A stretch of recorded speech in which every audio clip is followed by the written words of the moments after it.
Welcome to Drinks Coach. Coming up to Christmas now, I'm being bombarded by very exciting things, but also I'm actually spending my own solid moolah on stuff that I want to enjoy at Christmas. So a bit of a mix-up here, but I bought most of these. I'll let you know which ones I didn't. A little bit of a roundup coming up to Christmas. I've got some other whiskey coming, which I love, for those people who want to try a truly mind-blowing malt whiskey experience by Glenallachie 10-year-old with the green label. Glenallachie 10-year-old. I think it's now currently batch 4. It's a cask strength, one of the best malt whiskies I've ever tasted in my life. Just above £50, but you get your money's worth. Absolutely incredible. So that's that. That's the Scotch out of the way. What I wanted to do is show you some whiskies that I've been drinking and whiskies that I am drinking at Christmas, which are not Scottish. I know those people who love whiskey tuned into my World Whiskey Day show way back when, April, really early on, one of my first shows. I think probably show 20 or something. But let me tell you very quickly about some whiskies which in some cases have finally arrived on our shores and I've been waiting with bated breath for, but also just to show you the kind of things that I like. So without further ado, this one, I did show this at World Whiskey Awards. You can see there's not much left because my wife likes it too. We're going to buy some more of this. This is Japanese whiskey. I love Japanese whiskey. Over the last 4 or 5 years, the whiskies I used to drink, like Yamazaki and Hakushu from Suntory, and Hibiki 17 from Suntory. These were 40 to 60 pound whiskies. They're now £400-500 a bottle. So sod that. Nikka is another distillery who makes some really lovely whiskies in Japan, and they launched this as an everyday session whiskey, a whiskey you can put soda in, because most whiskey in Japan is sold as a highball with maybe a slice of lemon in it. This is a really delicious everyday whiskey. If you like your triple distilled Jameson, you like a nice light whiskey or a Canadian Club or something like that, this has got all of the polish of a Japanese whiskey, but it's just so delicious. It's so unbelievably easy to drink. So strongly recommend that.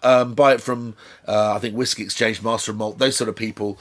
And I think it's in the low 30s, £33 a bottle, which for Japanese whiskey these days is now a bargain.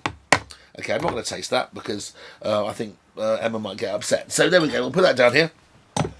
Moving on to somebody that I've been doing a bit of work with. Ever since the Somerton Whiskey Festival, shout out you guys, members of the Somerton Whiskey Club.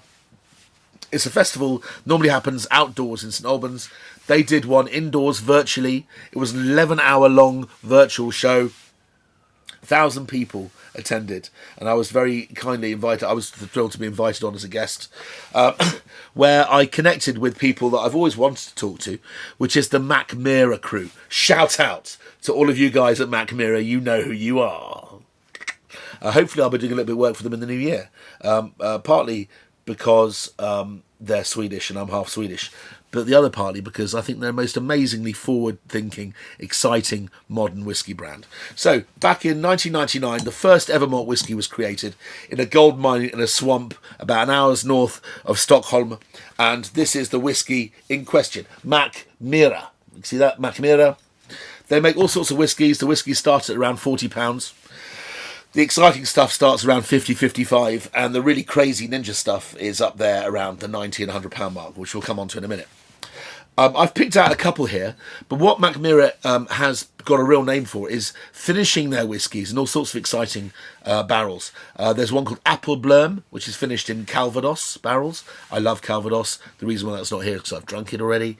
There's Sjöretid, which has been finished in an Amarone barrel, which is quite exciting. But bring you on to a couple here, which I'm still drinking and still enjoying and savouring in tiny, tiny quantities. This one is called Intelligens. And Intelligens is a whiskey that has been blended by artificial intelligence. They got involved with a company called Fourkind and analysed tasting notes of all their best whiskies and favourite whiskies and got a computer to put together a blend. God bless the Swedes, aren't you? I'm a half Swedish. The innovation and the fear of upsetting everyone, couldn't care less. I just love the fact that there is a really great, exciting Swedish whiskey brand out there right now. There are others, but these were the first to the battle about 20 years ago. Now,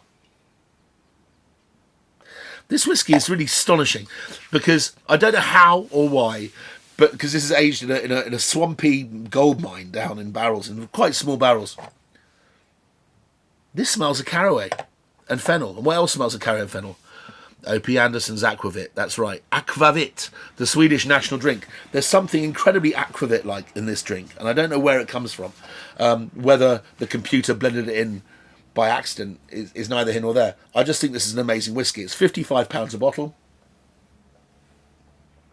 If you know somebody loves whiskey for Christmas, you want to buy them a gift, what a gimmick. Fantastic. But the whiskey's far from gimmicky. Quite stunning. Sure, it's young. I think it smells like a 5 to 8 year old blend, but it has a racy bite to it. And there's a real classic house style in Mackmyra. Precision, like a Japanese whiskey, but with a bit more aggression, if that's the right way to describe it. It reminds me of rye whiskey, of straight rye from America, which we're just about to come on to. But a beautiful whiskey nonetheless. Precise, lively, energising. They're usually bottled at a decent alcohol, 46%, which makes them protein stable. So when you add water, they don't go all cloudy. Yes, please. Yum, yum, yum, yum, yum. Bring you on to maybe, this was a treat. Thank you very much to all those people at Mackmyra that sent this to me. Also, my dear friend Paul McFadden at Plantation Rum. So this is one of the super premiums. They only bottled 4,000 odd bottles of this. And this is called Mackmyra Karibien, as in Caribbean. Can you see that in the metal? It's got a metal label. How cool is that? Caribbean. This is £90. You can buy this on Whisky Exchange. I think all of the Mackmyra whiskies are available on Whisky Exchange. What's special about this? It's been finished in Jamaican and Barbadian rum barrels. One of my favourite whiskies of the last 10 years has been a whiskey, I can't remember what it's called. You guys out there will be able to help me. But it was called Caribien Cask 14-year-old. And it was a 14-year-old whiskey, again, aged in old rum casks from the Caribbean. And it gives this wonderful exotic fruit to the whiskey.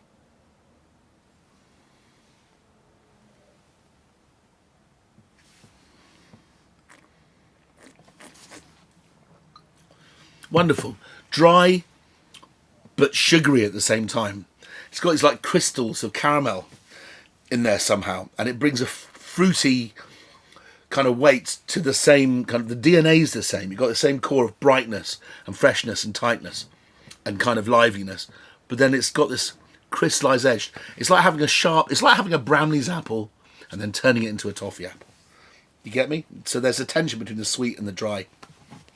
Quite special whiskey. Okay, coming on to the last two whiskies here. My wife needs to come in soon.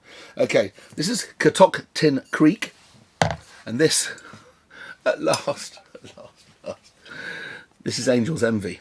Two American whiskies. Shout out to you, Victoria Kukla, and those people at Sepexa who look after Spirits of America, or I can't remember precisely what it's called, but they've been round during lockdown on a cycle outside and met me in the car park and introduced me to some really fantastic whiskies. Although I was introduced to this through a virtual tasting they organised early on in lockdown. This is one of my most exciting and most delicious new bourbons on the block. We'll come on to that in a minute. Now, there are different types of rye whiskey. Loosely, they're called Virginia rye or Maryland rye and Philly rye or Pennsylvania rye. If you like Rittenhouse 100, which I do, go back to the show where I did Elijah Craig and I did American whiskey. Just search for Drinks Coach UK American whiskey, and you'll find the kind of the ulterior style to whiskey than this. But I'm a massive rye fan. I love it. I love it when the mash bill's got a lot of rye, and that's the recipe, by the way, has a lot of rye. And in fact, the mash bill on Angel's Envy is also quite rye-like. I think there's a good 12-15% in there.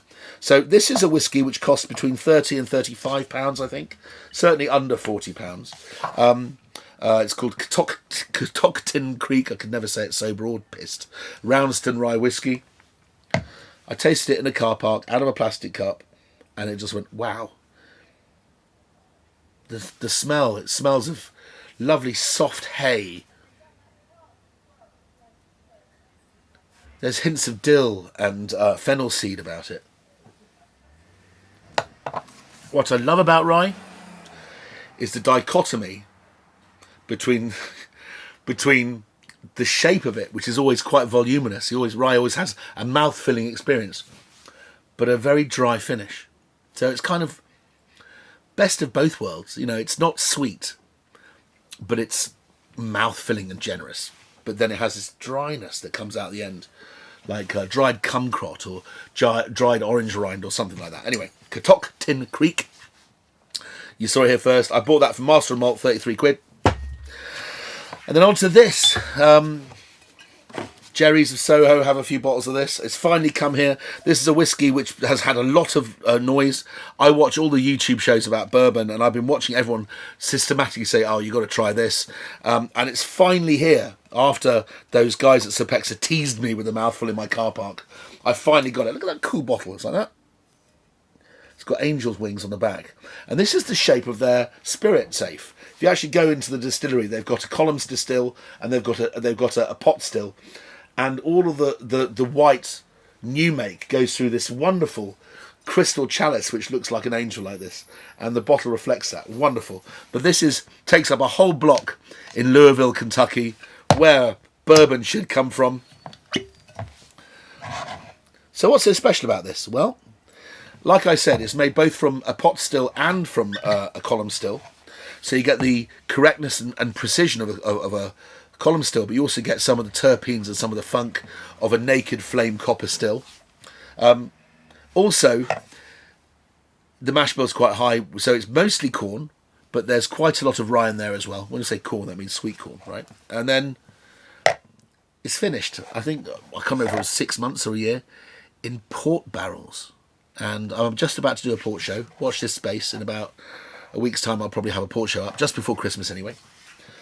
And it's just sublime. This is such a sublime bourbon. If you like bourbon, if you like your big fancy bourbons, your posh ones, your Michtas, yes please, your Blantons, yes please, but you're paying over the odds for things like that. This is under £60, which is cheaper than Blantons or some of the premium Michtas, about the same price as Michtas. But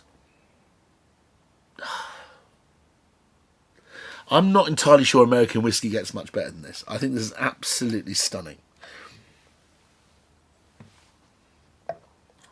Soft, pillowy soft, bright, and then they get ruby red port tannin and grip at the finish. You get the rye tightness, the orange rind. It's almost like you had a shot of tawny port on the side. What can I say? But buy it. This is pretty serious kit. I imagine it's going to be one of those bourbons that runs out and then it comes back in, then runs out again. But this is a good place to start. That's my whiskey roundup for Christmas. See you next time.